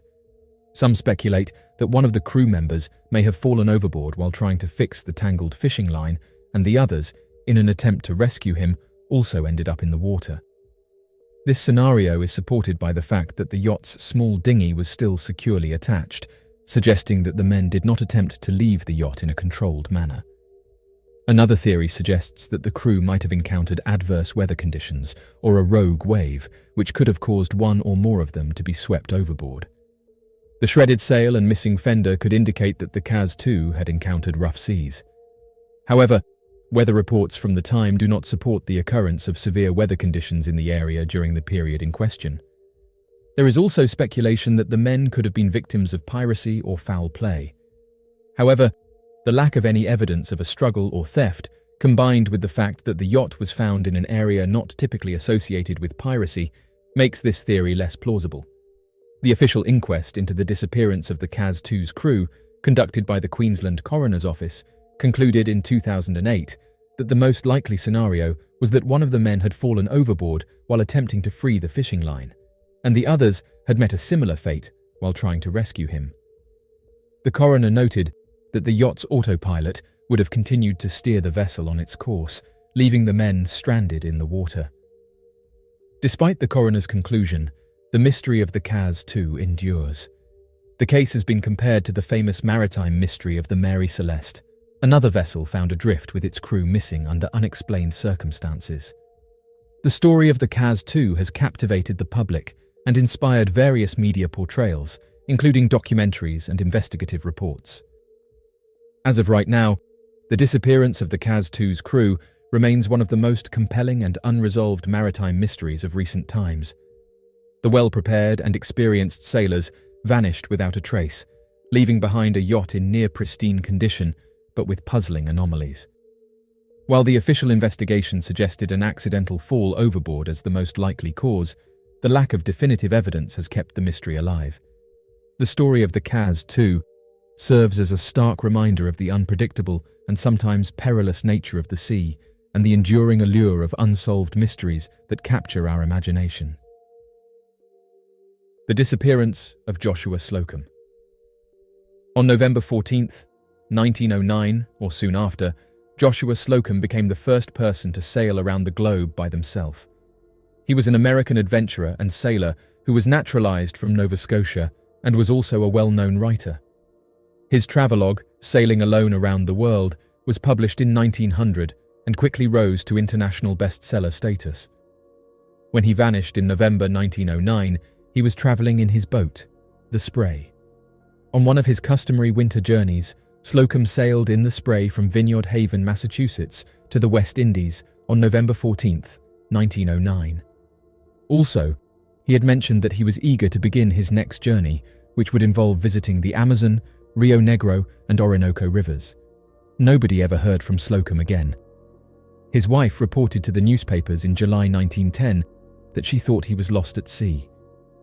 Even though Slocum was a seasoned mariner, he never learned to swim and thought it was pointless to learn. This was a common idea among sailors, who believed that swimming was only practical in very close proximity to shore. The mysterious disappearance of Marie Empress. On Monday, October 27, 1919, the Orduna grounded at a Cunard Line wharf in New York City early in the afternoon. 11 days prior, the liner had left Liverpool, England, to embark on its transatlantic voyage, making a stop in Halifax, Nova Scotia, before sailing on to New York. When the ship proceeded up the Hudson River, a variety of common passengers, immigrants and VIPs were on board. Marie Empress, 35, was one of the most well-known names on the passenger list. Empress had made a name for herself as a singer, dancer, and dramatic actor on both sides of the Atlantic since her debut in British vaudeville the previous decade. On the Orduna that day, however, Marie Empress was not. The ship had already been searched 3 times by the crew. Newspapers all throughout the world reported on the Empress's disappearance. Reporters spoke with any crew members who agreed to be interviewed, as well as her fellow passengers. None turned out to be more chatty than an unidentified, thin, little grey-haired stewardess, whose story was published in numerous newspapers. On their final night at sea, the stewardess reported that she had taken dinner to Empress's stateroom and had gone back to clear the plates at 6:30 in the evening. She said that the Empress had requested her to return with sandwiches at 9:30. The stewardess left the sandwiches for her because Empress wasn't there when she returned at the scheduled hour. The stewardess discovered the food unfinished and that no one had slept in the bed the next morning. A reporter from William Randolph Hearst's International Feature Service was given access to the first-class cabin of Empress by the waitress. The reporter saw that the door of stateroom 480 opened onto an interior passageway. Far too small for a woman of Marie Empress's build to have passed through, the single porthole on it was only 13 inches in width. It was secured from the inside as well. At this hour of the evening, Marie Empress would have had to pass through multiple hallways where people were constantly arriving and going. The actress had a distinctive enough personality to ensure that she couldn't have slipped through unnoticed through the various salons she would have had to pass through, all of which were always at least half full. Empress would have had to pass by various stewards and officers, and finally, having gotten there, it seems almost impossible that she could have slipped unnoticed to the rail and thrown herself over in addition to navigating the crush of passengers. All the decks and promenades are brilliantly lighted until long past the hour when she must have disappeared from the ship, the writer wrote, making an unnoticed leap even less plausible. Other interesting details were provided by the chatty hostess. Throughout the journey, the Empress wore nothing but black, including a little hat with a big veil. Witnesses from other areas also commented about Empress's seeming happiness. She boarded the ship as lively as a cricket, and was looking forward with enthusiasm to another season among her American friends. Before long, the news coverage changed significantly. One newspaper made the prediction that she would soon appear at a theatre in New York, with a seaweed halo around her head, and an applauding public that loves to have a new one put over on it, recalling that she had participated in prior publicity stunts. Several sailors on the ship said that Miss Empress was known to have been about the upper deck in sailor uniform, and that she mingled with the crew the night before the ship made New York. A petty officer on the Orduna, who wished to remain nameless, offered a different interpretation of the notion to a reporter, stating that she might have hidden in the hold by dressing like a man. Her possessions included men's clothing. Perhaps she became bored with a woman's life and decided to spend some time in a man's for a change. Broadway press agents, who knew a thing or two about these kinds of scams, were among the first to support the fake theory. The New York Tribune triumphantly reported that the mystery surrounding the missing Marie Empress has been solved. Marie is still very much alive, but nobody is meant to know just yet. In actuality, the press representative hasn't yet removed the cover. He wants no part of the greatest commercial coup ever to be taken advantage of. The dean of Broadway press agents, master of many a hoax, and former promoter of the escape artist Houdini, Walter J. Kingsley, was named by the Tribune as the person responsible for the act. The New York Daily Mirror, another entertainment publication, began making jokes about the PR stunt notion so quickly that it was generally accepted. Still, not everyone was in agreement.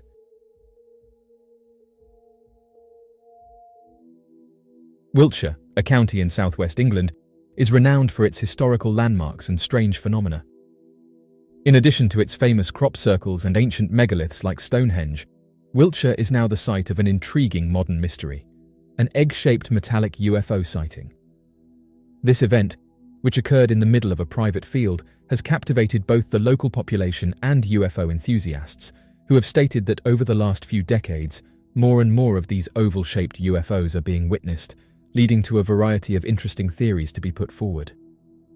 A man going by the name of John shared an intriguing picture of an odd oval-shaped object that had landed in the center of the field on social media.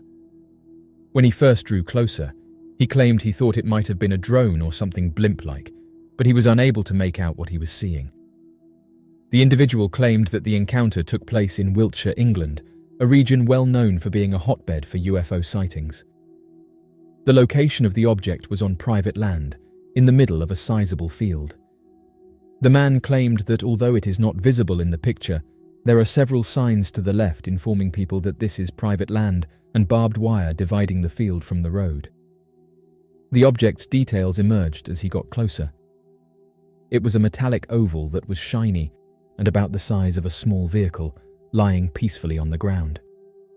The man saw that the item had a smooth, nearly mirror-like surface that reflected light and had a little hum to it. It was the smoothest-looking item John had ever seen, with no visible openings or seams. The thing seemed even more strange when the sun set, giving the landscape a golden tint. Oddly enough, this isn't the first time that this type of object has been witnessed. In fact, according to an interview conducted exclusively by the news outlet The Daily Mail, a whistleblower has revealed that during the 1980s, an unidentified flying object with a distinctive egg-shaped metallic exterior was securely stored at a hidden military base in Nevada. Engineers stationed at the Nevada Air Base have made a rather intriguing claim regarding a peculiar aircraft discovered in the desert, and they assert that the Central Intelligence Agency stumbled upon this mysterious craft and promptly transferred it to their custody for thorough investigation. However, faced with an overwhelming mystery, the engineers found themselves unable to gain access to the inner workings of the object. As a result, it was subsequently shipped off to another base in hopes that further studies could be conducted. The man went so far as to suggest that the low humming sound was interacting with the surrounding vegetation in order to have an impact on the ecosystem. He saw that the plant stems were bending in the direction of the object, almost like a magnet. In 1976, a similar sighting was reported near the village of Avebury, involving an egg-shaped metallic object seen hovering over a field. Witnesses described the object as having a smooth, reflective surface and exhibiting flight capabilities far beyond conventional aircraft. Such incidents have kept Wiltshire at the forefront of UFO research and public interest.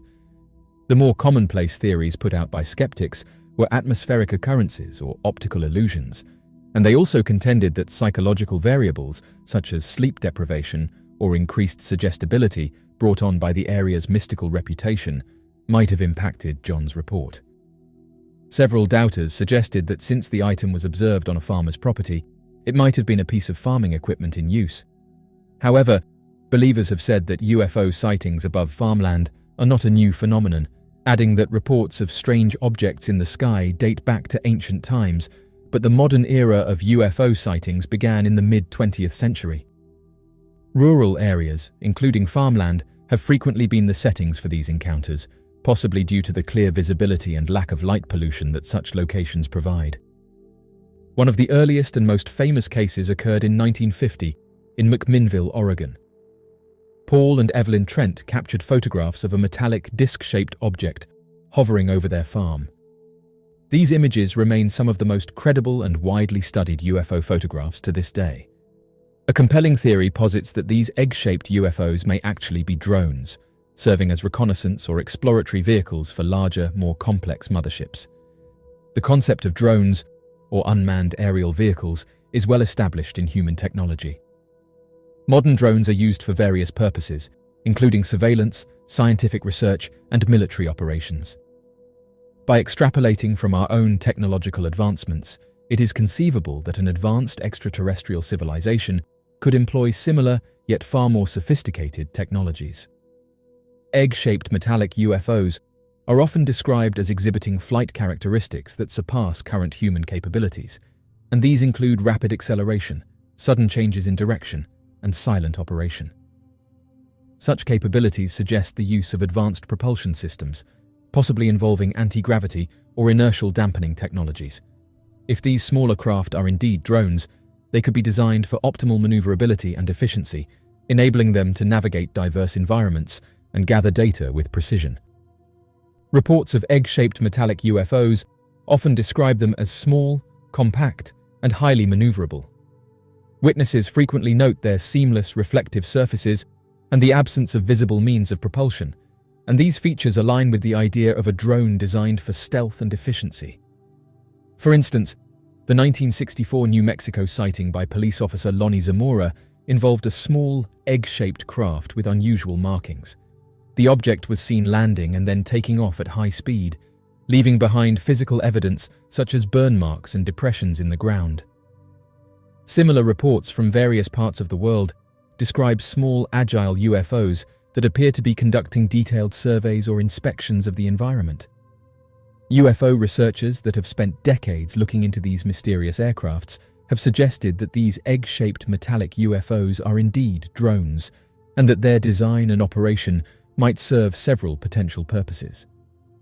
One primary function of these drones could be to gather information about Earth's environment, including its geography, climate, and biological diversity. Advanced sensors and imaging technologies could enable these drones to collect high-resolution data, which could be transmitted back to a larger mothership or to a distant control center. These drones might also be used for scientific exploration, studying phenomena such as weather patterns, magnetic fields, and other natural occurrences. Their ability to hover and maneuver in precise ways would make them ideal for detailed scientific observation and analysis. Another possible function is the monitoring of human activity and technological progress. The presence of these drones near military installations, nuclear facilities, and other strategic locations suggests a keen interest in our technological capabilities and societal development. This surveillance could be part of a broader effort to assess potential threats or opportunities for contact. These drones might also be assessing the impact of human activity on the environment. With advanced sensors, they could monitor pollution levels, deforestation, and other indicators of environmental health. This information could be crucial for an extraterrestrial civilization in understanding how human actions are affecting the planet. If egg-shaped metallic UFOs are drones, it is likely that they operate in conjunction with larger, more complex motherships. These motherships could serve as command centers, housing sophisticated communication systems, scientific laboratories, and living quarters for advanced beings. The motherships might remain in orbit or hidden in remote locations, deploying smaller drones for specific missions and then receiving and processing the collected data. The relationship between the drones and the motherships could be akin to that between satellites and ground stations in human space programs, and the motherships could provide logistical support, repair facilities, and energy replenishment for the drones, ensuring their sustained operation over long periods. In more recent times, sightings of egg-shaped metallic UFOs have continued to be reported worldwide. For instance, in 2004, pilots and crew encountered an egg-shaped object off the coast of California. The object, described as smooth and metallic, exhibited flight capabilities far beyond any known human technology. This incident, among others, has been part of ongoing investigations by the US Department of Defense into unexplained aerial phenomena. Theories surrounding egg-shaped metallic UFOs are as diverse as the sightings themselves. Broadly, these theories can be categorized into natural phenomena, advanced human technology, and extraterrestrial origins. Some skeptics argue that many UFO sightings, including those of egg-shaped objects, can be attributed to natural phenomena.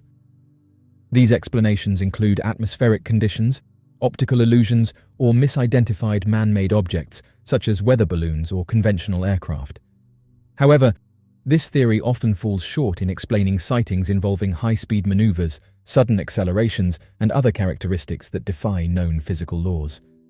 Another prevalent theory is that these UFOs are actually advanced human technology, possibly developed in secret by military or private entities. Proponents of this view point to the rapid advancements in aerospace technology and the possibility of classified projects that are far ahead of publicly acknowledged capabilities. These UFO incidents, for example, have led some to speculate about the existence of breakthrough propulsion technologies that could account for the observed flight characteristics.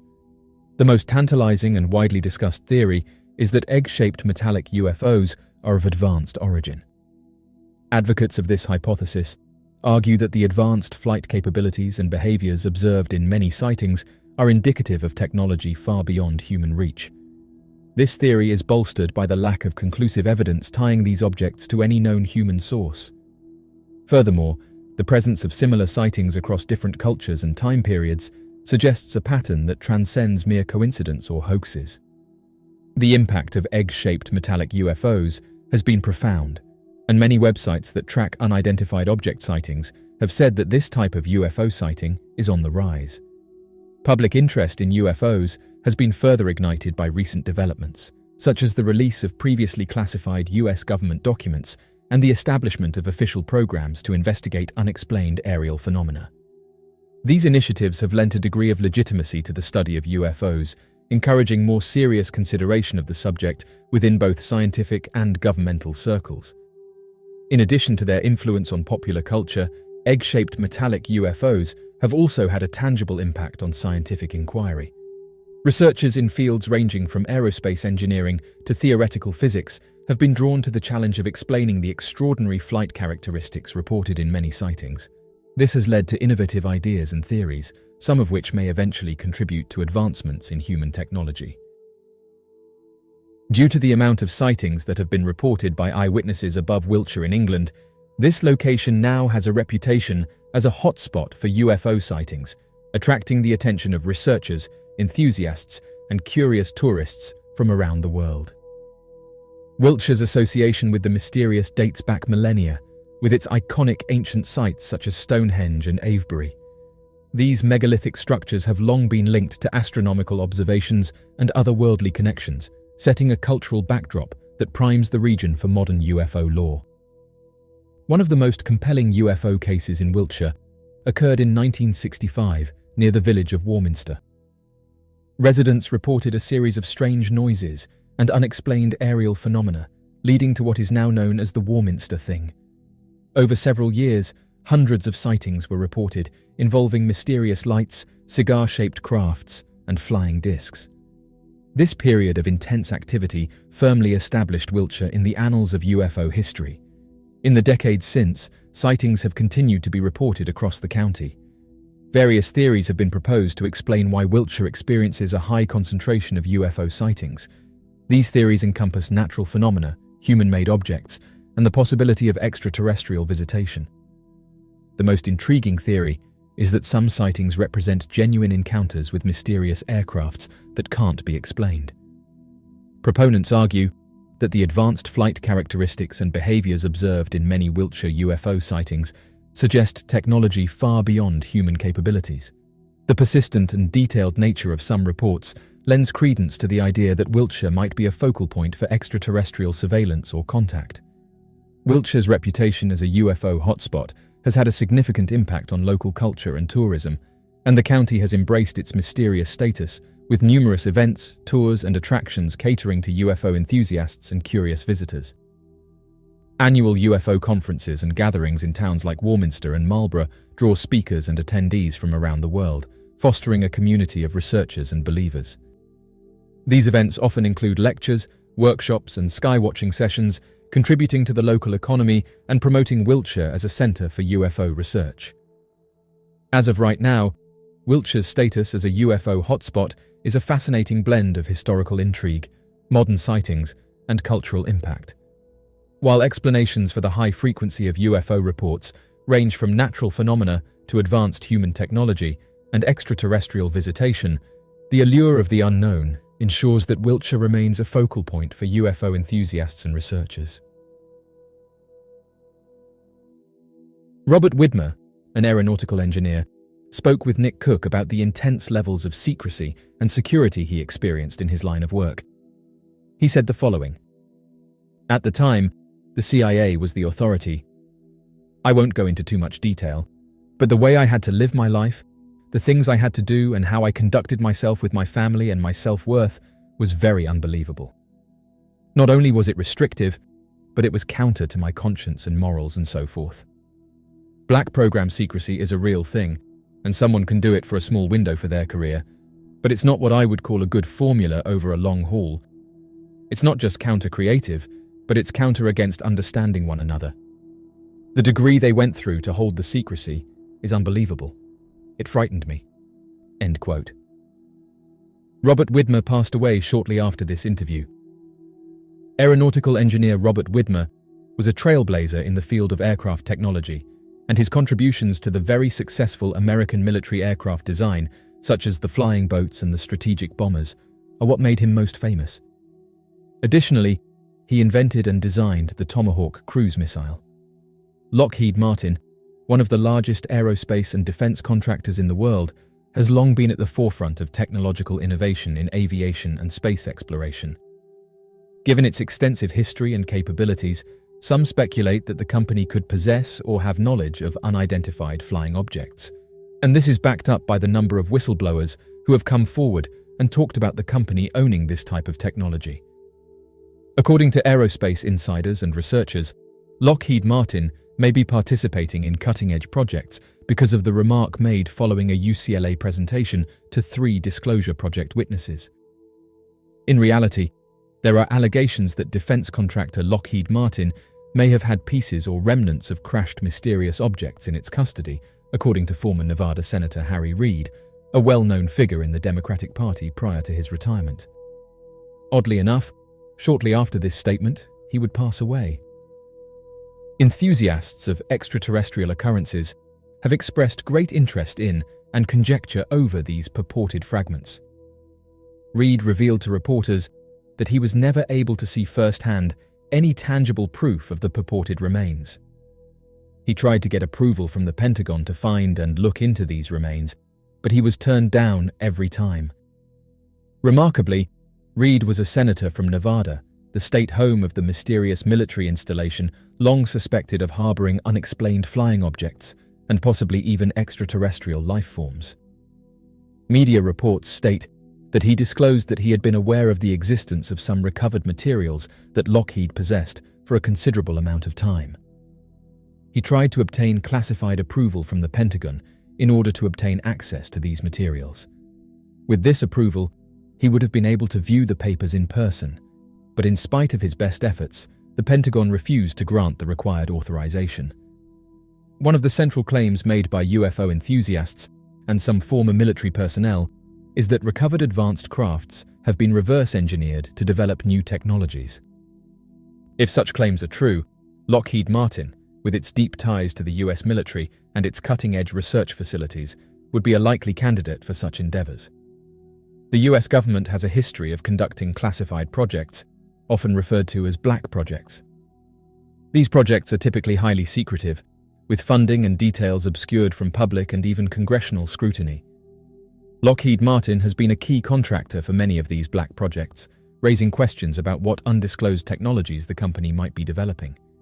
In recent years, the Pentagon has acknowledged the existence of various hidden programs, a secretive initiative aimed at investigating UFO sightings.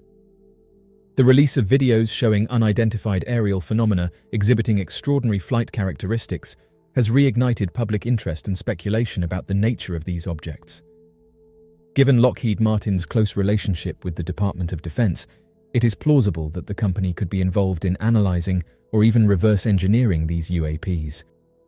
Lockheed Martin's technological capabilities are among the most advanced in the world.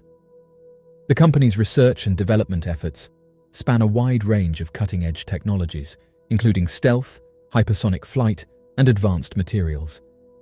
These capabilities align with many of the characteristics attributed to UFOs, such as high-speed maneuverability, radar evasion, and unconventional propulsion methods. Lockheed Martin is actively developing hypersonic weapons and directed energy systems, both of which represent significant advancements in aerospace technology. Hypersonic vehicles, capable of traveling at speeds exceeding Mach 5, could explain some UFO sightings. Similarly, energy weapons, which use lasers or other forms of energy to disable targets, could be mistaken for extraterrestrial technology by those unfamiliar with their existence. The possibility that Lockheed Martin could have UFOs or access to extraterrestrial technology raises profound questions about the nature of aerospace innovation and government secrecy.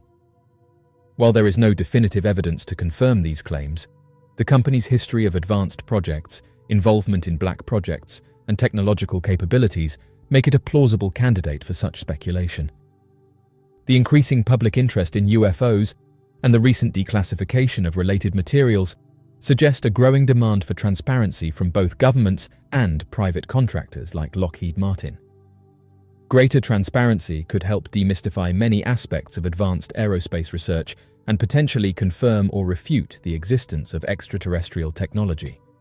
Whether or not Lockheed Martin possesses UFOs, the company's continued innovations in aerospace technology will likely shape the future of flight and defense.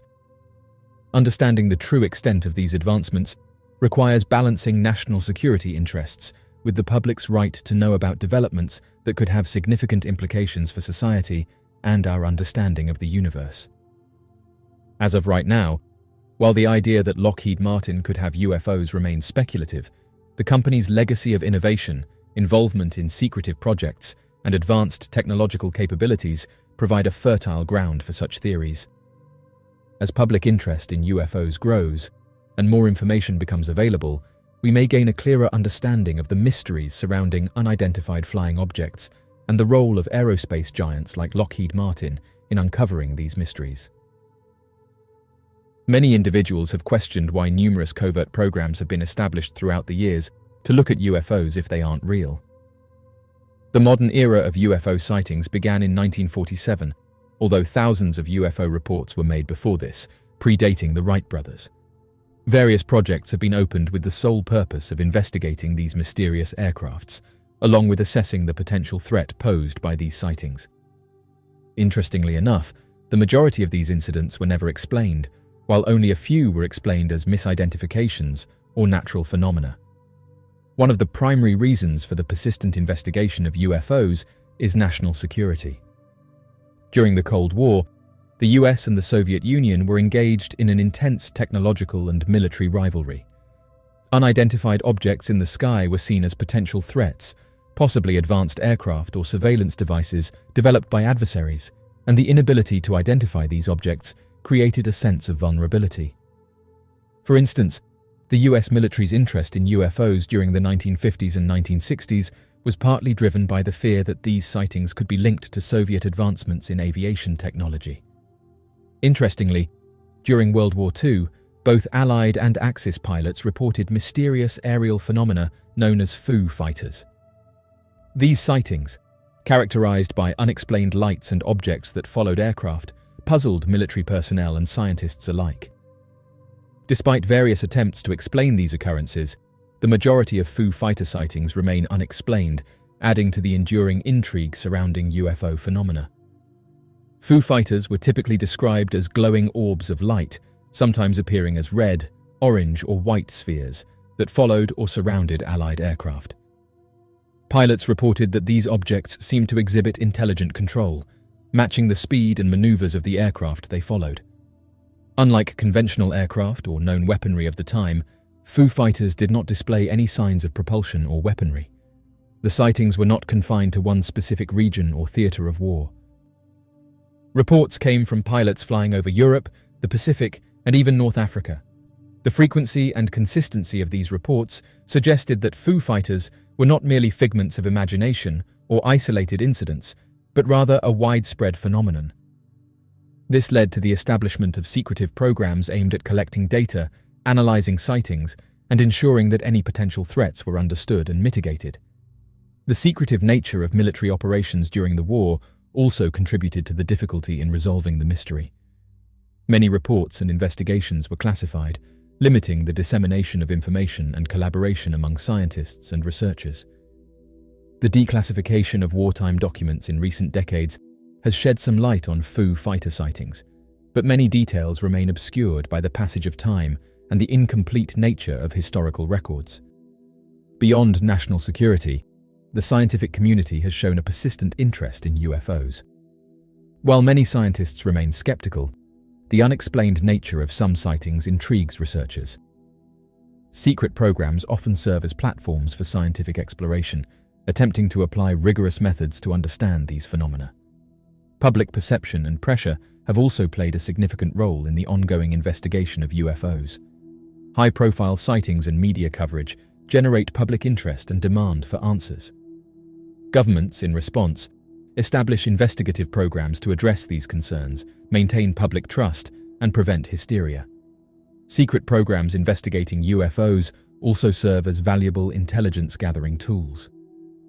By studying unidentified aerial phenomena, governments can collect data on various atmospheric, technological, and foreign military activities. This information can be crucial for defense planning and technological development. Furthermore, these programs can serve as a cover for testing and evaluating advanced military technologies. By attributing certain sightings to UFOs, governments can divert attention from classified projects and maintain operational security. This dual purpose of investigation and obfuscation complicates the narrative, but highlights the strategic importance of these secret programs. Despite extensive investigations, a small percentage of UFO sightings remain explained. These cases often involve credible witnesses, such as military pilots and radar operators, and exhibit advanced flight characteristics that challenge current technological understanding. The unexplained element fuels ongoing investigations, as resolving these mysteries could have significant implications for science and security. The unexplained sightings challenge our understanding of physics and aviation, prompting scientists and engineers to explore new theories and technologies. The potential discovery of advanced propulsion systems or materials science breakthroughs keeps the scientific community invested in these investigations. The foremost reason why UFO technology would likely never be released to the general public is national security. Advanced technologies, particularly those that could alter the balance of power, are tightly controlled by governments. Nations strive to maintain military superiority to protect their interests and ensure national security. If a government possessed UFO technology, it would likely seek to leverage it for strategic advantage rather than share it openly. Advanced propulsion systems, stealth capabilities, and energy sources could revolutionize military hardware, making any nation that controls them virtually invincible. The dissemination of such technology would potentially nullify these advantages, compromising national security. The risk of advanced technology falling into the hands of hostile entities is another significant concern. Non-state actors, bad organizations, or rival nations could misuse such technology to devastating effect. The proliferation of advanced UFO technology could lead to a new arms race or unprecedented levels of global instability, as various factions scramble to acquire and weaponize these capabilities.